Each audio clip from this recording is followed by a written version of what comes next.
स्वागत है आप सभी का हमारे YouTube चैनल पर। और आज जो है संडे है, तो आज हम आपके लिए लेकर उपस्थित हैं करंट अफेयर्स के कुछ बहुत ही महत्वपूर्ण प्रश्न। ये वो प्रश्न है जो सभी प्रश्नों में फिल्टर करके ही आपको दिए गए, तो आप सभी बिल्कुल रेडी होंगे। आज के इस स्पेशल सेशन में काफी सारे प्रश्न हैं। डेली की तरह 16 प्रश्न ना होकर आज इससे जस्ट डबल प्रश्नों को हम लोग करने वाले हैं, क्योंकि ये हफ्ते में एक बार करंट आता है। तो पहले प्रश्न से स्टार्ट करते हैं। पहला प्रश्न हमारा है, शून्य भेदभाव दिवस जीरो डिस्क्रिमिनेशन डे प्रतिवर्ष की तिथि को मनाया जाता है? 14 फरवरी को, 1 मार्च को, 8 मार्च को या फिर 21 मार्च को? तो बेटा यहाँ पे याद रखिएगा, जो ये दिवस है ये आपका 1 मार्च के दिन मनाया जाता है। इसकी शुरुआत कब होती है? तो इसकी शुरुआत आपको भी याद रखनी 2014 में होती है और संयुक्त राष्ट्र के द्वारा की गई है। इसका उद्देश्य क्या है? इसका उद्देश्य यही है कि वैश्विक स्तर पे जो भेदभाव है उसे पूरी तरह से समाप्त किया जाए, जैसे जो एकजुटता है वो बढ़े, और ये हर साथ जो है हर साल मिलजुल कर सभी लोग मनाते हैं। तो बिल्कुल दोस्तों, चलते हैं हम अपने अगले क्वेश्चन पे। मार्च 2026 में मानव वन्यजीव संघर्ष को कम करने तथा घायल वन्यजीवों को बचाव और उपचार के लिए किस राज्य सरकार ने प्रोजेक्ट हनुमान नामक पहल को शुरू किया है? कर्नाटक ने किया है, आंध्र प्रदेश ने किया है, तमिलनाडु ने किया है या फिर केरल ने किया है? तो बेटा देखो, यहाँ पे दो चीजें आपको देखने को मिलेंगी। पहली चीज तो ये है कि मानव वन्यजीव संघर्ष की बात कर रहा है, उसे समाप्त करना है। दूसरा करना है कि घायल वन्यजीवों के बचाव के लिए और उनका उपचार करने के लिए। तो इन सभी चीजों के लिए ये हनुमान, जिसका फुल फॉर्म की अगर बात करते हैं, इसका फुल फॉर्म ही healing and nourishing unit of the monitoring and nursing of wildlife पूरा नाम दिया गया है। उसी का शॉर्ट फॉर्म हनुमान का किया गया है। तो ये शुरू किसने किया है? ये आपके आंध्र प्रदेश सरकार द्वारा अभी हाल ही में शुरू किया गया है, और इसलिए इसे याद रखिएगा, क्योंकि नई एक स्कीम है तो ये आपसे कभी भी पूछी जा सकती है। तो चलते हैं अगले क्वेश्चन पे। वर्ष 2026 में मनाए गए विश्व वन्यजीव दिवस वर्ल्ड वाइल्ड लाइफ डे का विषय क्या था?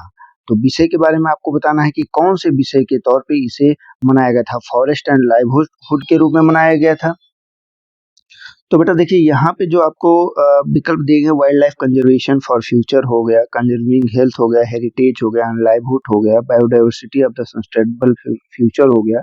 तो इसमें देखिए, सबसे जो इम्पोर्टेंट है, किस अगर थीम के साथ मनाया गया है, तो ये थीम इसकी क्या रही है? आपका औषधीय और सुगंधित पौधे जो यहाँ पे दिया गया है, medicinal and the aromatic plants, conserving of the health and heritage and livelihood. तो इस थीम के साथ में इसे मनाया गया है आपका इस बार का वन्यजीव अभ्यारण्य। ठीक, ये दिवस अब यहाँ पे आपको याद क्या रखना है, किस तिथि को मनाया जाता है? तो ये मनाया जाता है आपका 3 मार्च को। तो 3 मार्च को प्रतिवर्ष मनाया जाता है, और संयुक्त राष्ट्र के द्वारा ही इसे शुरू किया गया था। शुरू कब किया गया था? शुरू किया गया था आपका 20 दिसंबर 2013 से। तो इसमें ये 3 चीजें याद रखनी है। पहली, किस तिथि को मनाया जाता है? तो 3 मार्च को मनाया था। पहली बार शुरू कब किया गया था? 20 दिसंबर 2013 को शुरू किया गया था। इस बार की थीम क्या है? इस बार की थीम आपने देख लिया।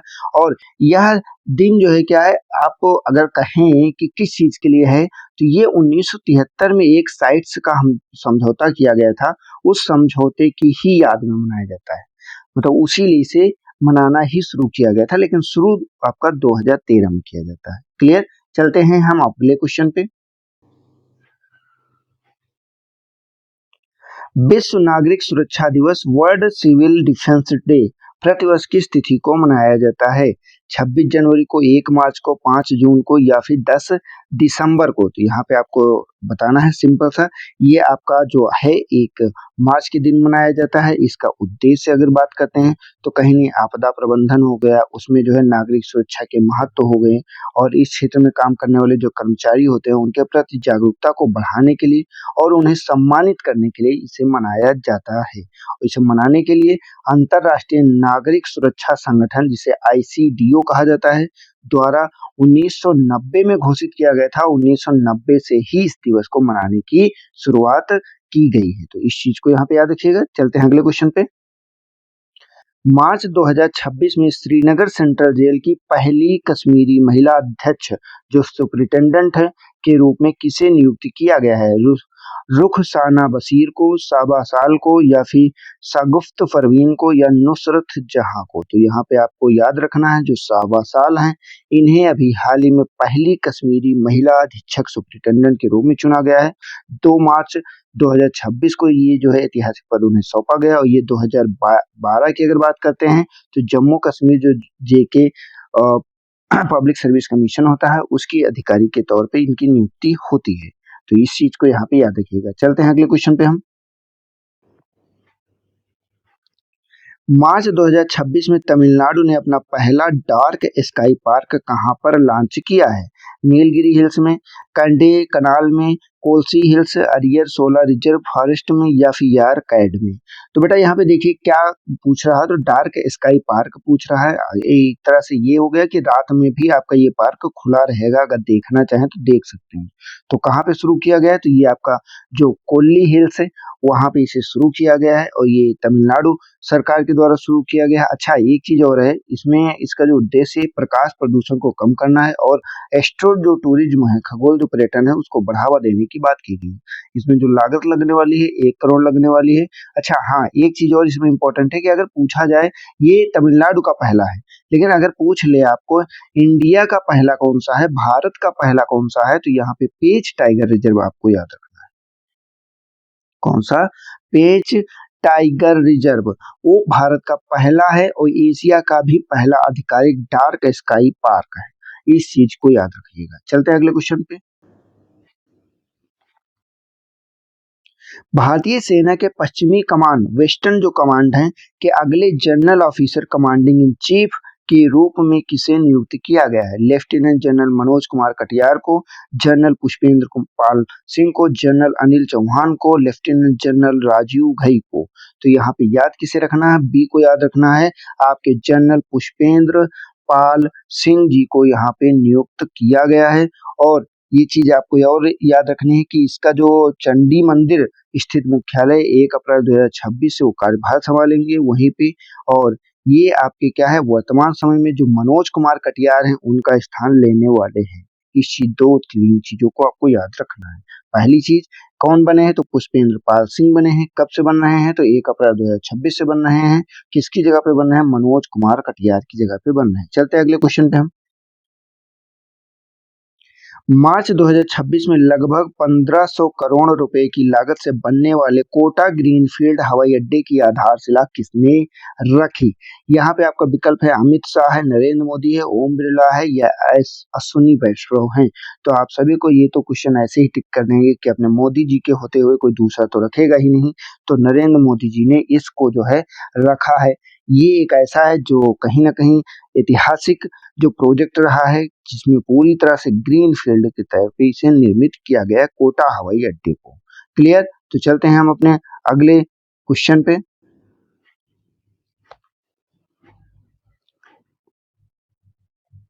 अंतर्राष्ट्रीय महिला दिवस इंटरनेशनल वुमेन्स डे प्रतिवर्ष किस तिथि को मनाया जाता है? 5 मार्च को, 8 मार्च को, 10 मार्च को, 15 मार्च को?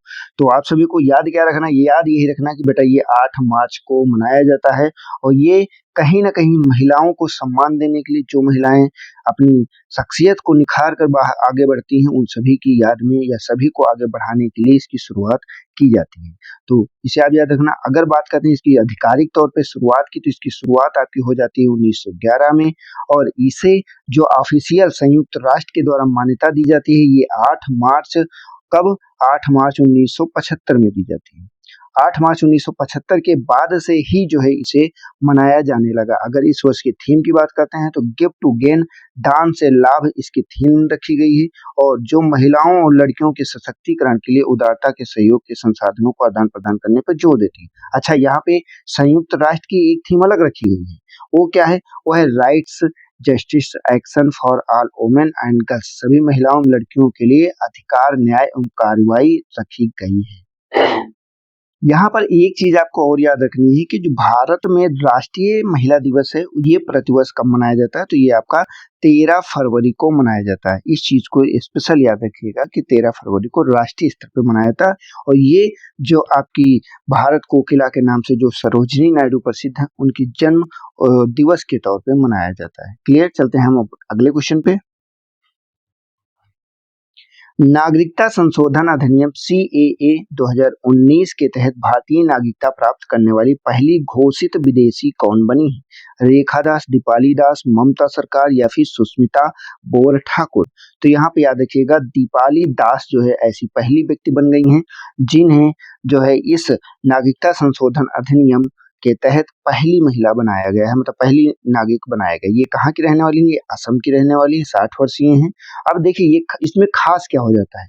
खास ये हो जाता है कि ये कहाँ से, ये 1988 से जो है बांग्लादेश में जन्म हुआ था, लेकिन 1988 में भारत आ गई थी। अच्छा, एक चीज और है यहाँ पे, अगर नागरिक संशोधन के बारे में क्योंकि पूछा गया तो इसमें क्या किया गया था, इसे जो पास किया गया था 11 दिसंबर सन 2019 को किया गया था। और इसमें किया ये गया था कि संसद ने ये कहा कि जो पाकिस्तान है आपके पड़ोसी देश में, बांग्लादेश है, अफगानिस्तान है, ये जो 3 देश हैं, इसमें अगर धार्मिक उत्पीड़न के कारण कोई भी व्यक्ति जो 31 दिसंबर, डेट याद रखिएगा 31 दिसंबर 2014, कब? 31 दिसंबर 2014 से पहले भारत में आ गया है और वो किस धर्म से जुड़ा हुआ है? हिंदू धर्म हो गया, सिख धर्म हो गया, बौद्ध धर्म है, जैन धर्म है, पारसी धर्म है, ईसाई धर्म है, तो उसे शरणार्थियों को नागरिकता प्रदान की जाएगी। ठीक, तो इसमें मुस्लिम धर्म नहीं शामिल है, ये आपको याद रखना है। और इसी के तहत दीपाली दास को यहाँ पे इसमें नागरिकता प्रदान की गई। क्लियर? चलते हैं अगले क्वेश्चन पे हम। 16 वर्ष से कम आयु के बच्चों के लिए सोशल मीडिया उपयोग पर प्रतिबंध लगाने वाला भारत का पहला राज्य कौन सा है? तमिलनाडु है, कर्नाटक है, आंध्र प्रदेश है या फिर केरल है बेटा? तो यहाँ पे जो कर्नाटक है, कर्नाटक ने ये मुहिम स्टार्ट किया है कि भैया अब क्या है, 16 वर्ष से अगर कम उम्र है तो आप जो सोशल मीडिया है उसे प्रयोग नहीं कर सकते हैं। ये ऐसा करने वाला भारत का पहला राज्य बना है। हाँ, एक चीज और है कि अगर आंध्र प्रदेश सरकार की बात करें तो वो भी ऐसे ही प्रतिबंधों की बात कर रही है, लेकिन वहीं पे एक देश आपका है ऑस्ट्रेलिया। ठीक, जैसे कि आपने यहाँ पे भारत में कर्नाटक पढ़ा और आपको ऑस्ट्रेलिया विश्व में याद रखना, उसने जो है पहली बार 10 दिसंबर 10 दिसंबर 2025 को ही रोक लगा दी थी। उसने पूरी तरह से प्रतिबंध लगा दिया गया था। अभी हाल ही में मार्च 2026 में इंडोनेशिया देश ने भी इस पे प्रतिबंध लगाया है, तो इंडोनेशिया को भी आपको याद रखना है। किसे? तो इंडोनेशिया, इसने भी अभी हाल ही में प्रतिबंध लगाया है। कब लगाया है? तो ये मार्च 26 में। क्लियर? तो इसमें 3 चीजें आपके लिए इंपॉर्टेंट हो गई। पहले देश की बात करते हैं विश्व में, तो ऑस्ट्रेलिया हो गया, 10 दिसंबर 2025 को रोक लगाता है। भारत में किसने रोक लगाई है? कर्नाटक ने लगाई है। और अभी हाल ही में किस देश ने लगाई है? तो इंडोनेशिया ने लगाई है। 3 चीजें आप रट्टा मार लीजिएगा। चलते हैं अगले क्वेश्चन पे। भारत में जन औषधि दिवस प्रतिवर्ष किस तिथि को मनाया जाता है? 5 मार्च को, 7 मार्च को, 10 मार्च को या फिर 12 मार्च को? तो ये हर वर्ष अगर बात करें तो 7 मार्च के दिन जो है पूरे भारत में जन औषधि दिवस मनाया जाता है। अच्छा, जन औषधि दिवस है क्या? तो इसमें ये होता है कि 50% से लेकर 90% तक सस्ती दवाएं यहाँ पे मिलती हैं, गुणवत्तापूर्ण रहती है। हाँ, लेकिन ये जेनेरिक दवाएं रहती हैं। जेनेरिक दवाएं क्या होती हैं? ऐसी दवाएं जिनका पेटेंट समाप्त हो जाता है, मतलब जिस कंपनी ने इस दवा को खोजा है उस कंपनी का जो पेटेंट राइट्स है वो पूरी तरह से समाप्त हो चुका है। अब इन दवाओं का उत्पादन कोई भी कंपनी कर सकती है, उस पर कोई रोक नहीं रहती है। तो ये सभी जेनेरिक दवाएं ही होती हैं, वो आपको इसके तहत दिया जाता है। इसकी शुरुआत कब की जाती है? शुरुआत इसकी 2008 में की जाती है। और किस मंत्रालय के द्वारा की जाती है? तो रसायन और उर्वरक मंत्रालय के द्वारा किया जाता है। क्लियर बेटा? चलते हैं हम अपने अगले क्वेश्चन पे। पहले खेलो इंडिया जनजातीय खेल इंडिया जो है ट्राइबल गेम्स 2026 का आयोजन किस राज्य में किया जा रहा है? झारखंड में, ओडिशा में, छत्तीसगढ़ में, मध्य प्रदेश में? तो यहाँ पे छत्तीसगढ़ को याद रखिएगा, छत्तीसगढ़ में इसका पहली शुरुआत की जा रही है। और यहाँ पे और क्या याद रखना है? याद ये रखना है कि ये कब होगा? तो ये 25 मार्च से लेकर 6 अप्रैल के बीच में ये होगा और 3 शहरों में रायपुर, जगदलपुर और आपका सरगुजा में संपन्न होंगे। इस खेलों का उद्देश्य क्या है? तो देश भर में जो जनजातीय युवा हैं उनकी खेल प्रतिभा को निखारना और उन्हें एक राष्ट्रीय मंच प्रदान करना। इसमें मुख्यतः 7 पदक प्रतियोगिताएं हैं, जिसमें एक एथलेटिक्स है, दूसरा फुटबॉल है, हॉकी है, वेटलिफ्टिंग है, आर्चरी है, स्विमिंग है, रेसलिंग है। ये सब यहाँ पे आपके हैं। इसके अलावा कबड्डी वगैरह भी इसमें शामिल किया जाएगा। चलते हैं अगले क्वेश्चन पे हम।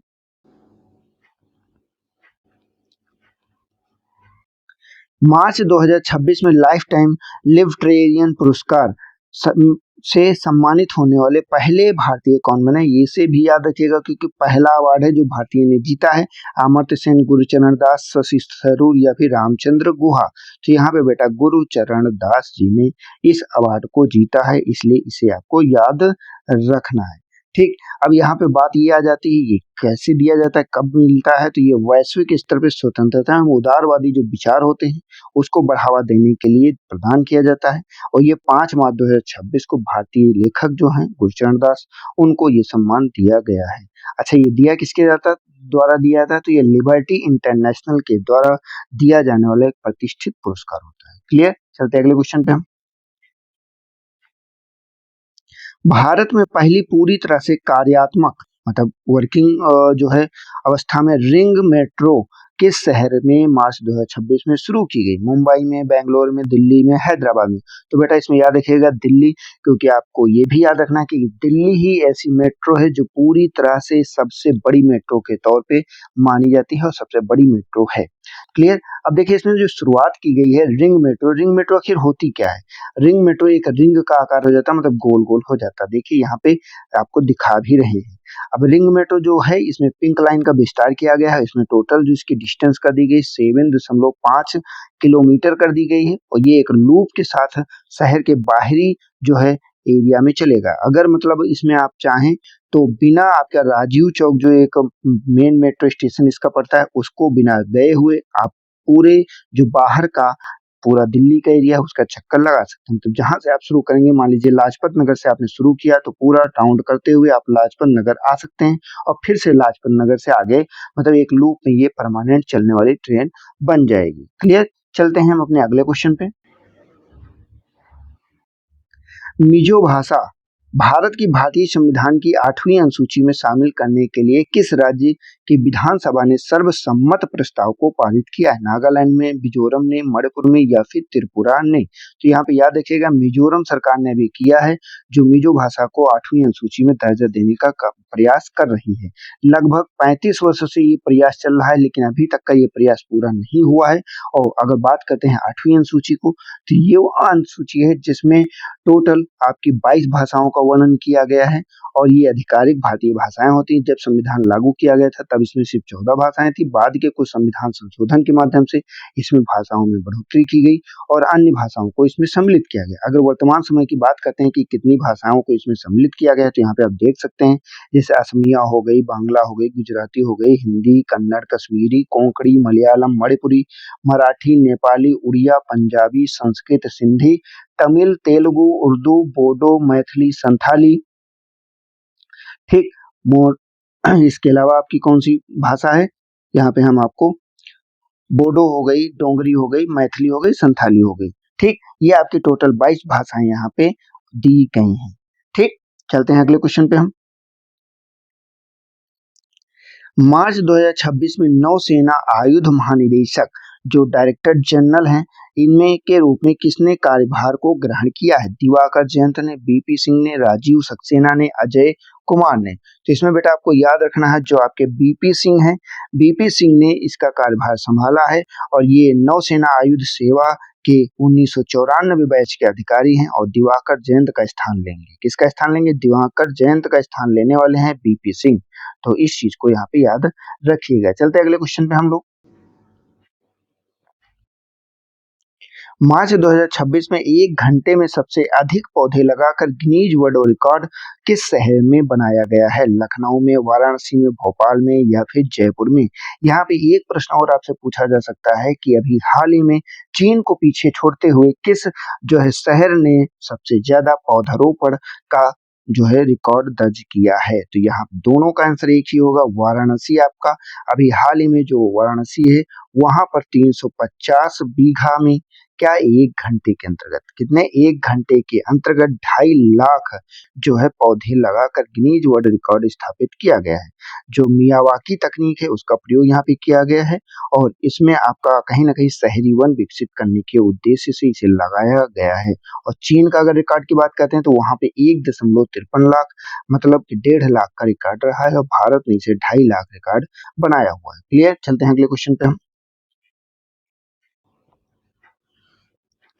दिव्यांग सहायक पोर्टल किस राज्य सरकार द्वारा शुरू किया गया है? गुजरात, महाराष्ट्र, कर्नाटक या फिर तमिलनाडु? तो महाराष्ट्र सरकार के द्वारा दिव्यांग सहायक पोर्टल शुरू किया गया है। यह फरवरी 2026 में लॉन्च किया गया था और भारत का पहला पूरी तरह से एकीकृत जो इंटीग्रेटेड है डिजिटल प्लेटफॉर्म है। ये दिव्यांगों को विभिन्न सरकारी जो कल्याणकारी योजनाएं होती हैं उनके लाभ के लिए, ऑनलाइन आवेदन के लिए, वास्तविक जो ट्रैकिंग है मतलब रियल टाइम ट्रैकिंग जिसे बोलते हैं, और एआई आधारित शिकायत निवारण जैसी सुविधाओं को स्थान देने के लिए किया गया है। क्लियर? चलते हैं अगले क्वेश्चन पे। मार्च 2026 में आयोजित रायसीना संवाद के 11वें संस्करण के मुख्य अतिथि कौन रहे हैं? आपका इमानुएल फ्रैंको रहे हैं, अलेक्जेंडर स्टब रहे हैं, जो बाइडेन रहे हैं या फिर जस्टिन ट्रूडो रहे हैं? तो यहाँ पे अलेक्जेंडर स्टब यहाँ पे रहे हैं और इसका जो आयोजन किया गया है ये 5 से लेकर 7 मार्च 2026 तक का किया गया। कहाँ किया गया?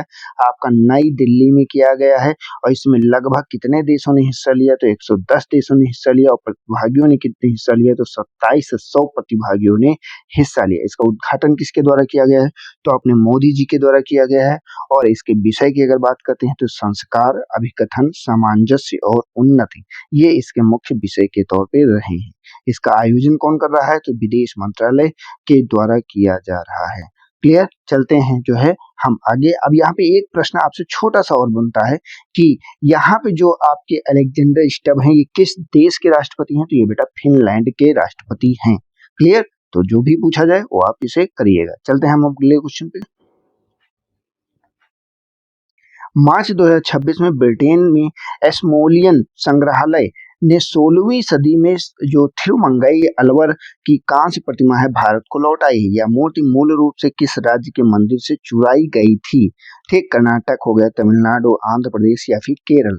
तो कहाँ से चुराई गई थी? ये तमिलनाडु के मंदिर से चुराई गई थी और इसे जो ब्रिटेन का ऑक्सफोर्ड विश्वविद्यालय का एस्मोलियन संग्रहालय है उसने मार्च 2026 में वापस किया है। अच्छा, उसे कैसे प्राप्त होती है? तो वो जो है यहाँ पे इसे जो है नीलामी के दौरान इसे खरीद कर लेता है। ठीक, अब ये 500 साल पुरानी जो है मूर्ति है। चलते हैं अगले क्वेश्चन पे हम।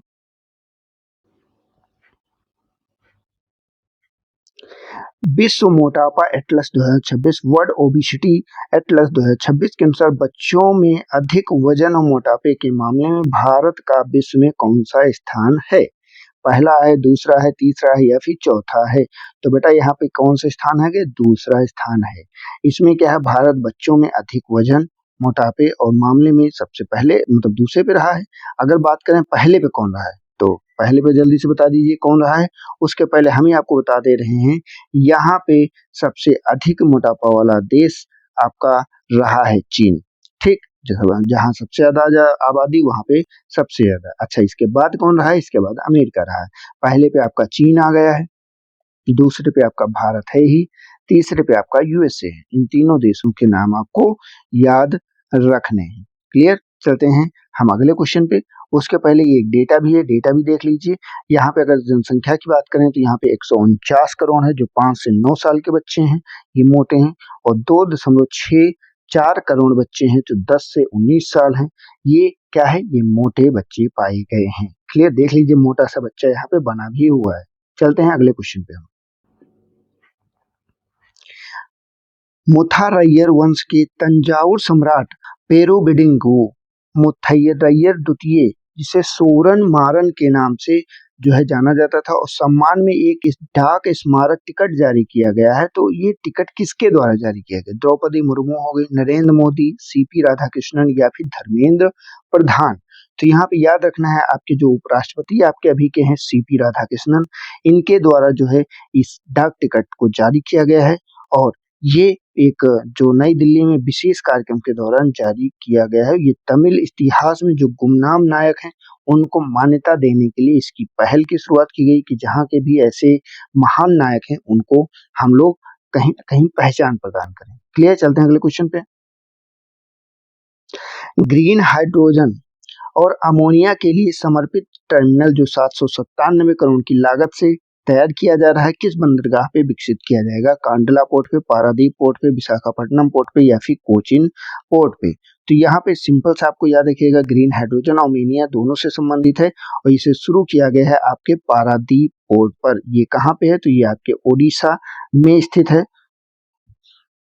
क्लियर? और ये जो इसकी वैश्विक क्षमता है के साथ 24 महीने पूरी हो जाएगी और भारत के राष्ट्रीय हरित हाइड्रोजन मिशन है जो स्वच्छ ऊर्जा एवं लॉजिस्टिक को बढ़ावा देता है, उसके लिए भी अनिवार्य हो जाता है। चलते हैं हम लोग अगले क्वेश्चन पे।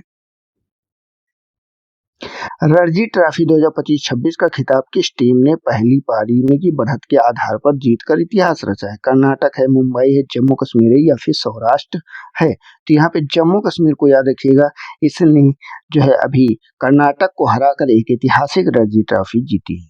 अच्छा, इसमें खास क्या रहा? इसमें खास यही रहा कि जो फाइनल था ये ड्रा होने के बाद में जो पहली पारी है उसमें बढ़त हासिल करते हुए अपना जो है पहला रणजी ट्रॉफी खिताब जीता है। क्लियर? ये चीज आप यहाँ पे याद रखिएगा। चलते हैं अगले क्वेश्चन पे।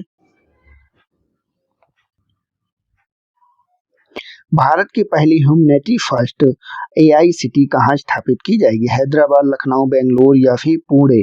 तो इसमें आपको याद रखना है कि भारत वन डॉट एआई के द्वारा भारत की पहली जो एआई सिटी विकसित की जा रही है ये बेंगलोर में विकसित की जा रही है। इसका उद्देश्य क्या है? इसका उद्देश्य मानव केंद्रित जो एआई का परीक्षण और विकास करना है। इसमें लगभग 5 लाख वर्ग फीट का एक जो है सुपर पार्क बनाया जाएगा। उस पार्क में लगभग 10,000 से ज्यादा एआई शोधकर्ताओं और स्टार्टअप को स्थान मिलेगा। इसकी जो शुरुआत की गई है, इसकी शुरुआत की जाती है आपके जो अभी एआई आपका समिट हुआ है उसके दौरान। और इसके अतिरिक्त आपको उत्तर प्रदेश का भी याद रखना है कि उत्तर प्रदेश के लखनऊ के शहर में भी एआई सिटी विकसित की जा रही है। चलते हैं अगले क्वेश्चन पे। दुर्लभ मालाबार पाइड हार्नबिल के संरक्षण के लिए हार्नबिल रेस्टोरेंट किस शहर में जो है और किस टाइगर रिजर्व में विकसित किया गया है? कान्हा टाइगर रिजर्व में, इंद्रावती टाइगर रिजर्व में, उदंती सीता नदी टाइगर रिजर्व में या सतपुड़ा टाइगर रिजर्व में? तो बेटा यहाँ पे याद रखिएगा, ये आपका उदंती सीता नदी टाइगर रिजर्व में जो है इसे शुरू किया गया है। क्लियर? चलते हैं अगले क्वेश्चन पे हम। भारतीय सेना का वज्रघात जो संयुक्त सैन्य अभ्यास है फरवरी 2026 में मुख्य रूप से कहाँ आयोजित किया गया है? पूर्व उत्तर सीमा पर, उत्तरी सीमा लद्दाख पर, पश्चिमी सीमा राजस्थान गुजरात क्षेत्र में, दक्षिणी कमांड क्षेत्र में? तो जो भारतीय सेना का वज्रघात है संयुक्त सैन्य अभ्यास है, इसे पश्चिमी सीमा राजस्थान गुजरात में जो है आयोजित किया गया है। ये जो थार मरुस्थल है और गुजरात का जो कच्छ है उसके सीमावर्ती क्षेत्रों में किया गया है। क्लियर? चलते हैं हम अगले क्वेश्चन पे।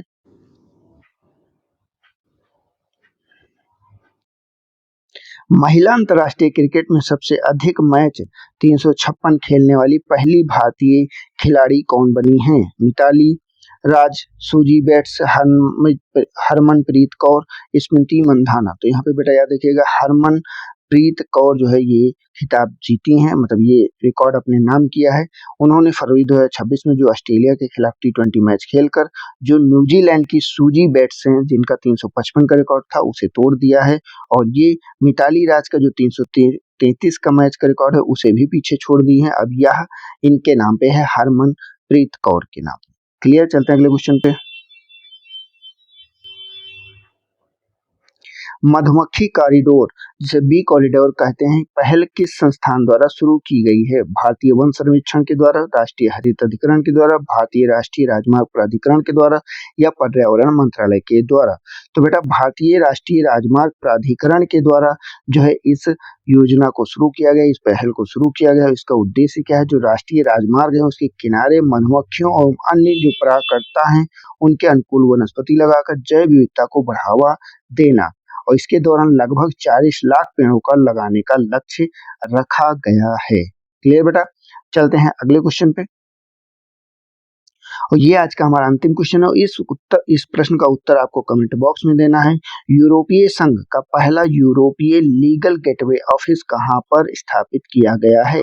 मुंबई में, नई दिल्ली में, बेंगलुरु में या फिर सिंगापुर में? कमेंट बॉक्स में आपके कमेंट का इंतजार रहेगा। हम चलते हैं उस प्रश्न का उत्तर देख ले रहे हैं जो हमने लास्ट वाले करंट अफेयर्स में आपका पूछा था। हमारा प्रश्न क्या था?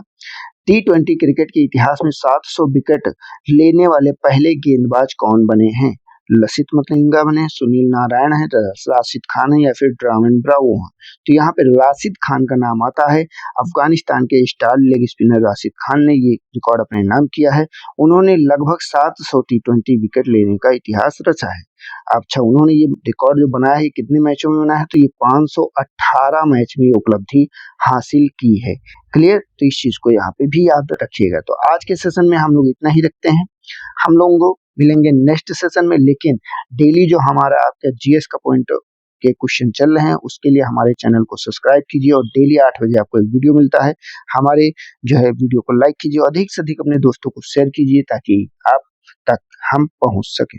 तो दोस्तों आज के इस वीडियो में इतना ही, मिलते हैं नेक्स्ट वीडियो में, तब तक के लिए जय हिंद, जय भारत, आपका दिन शुभ हो।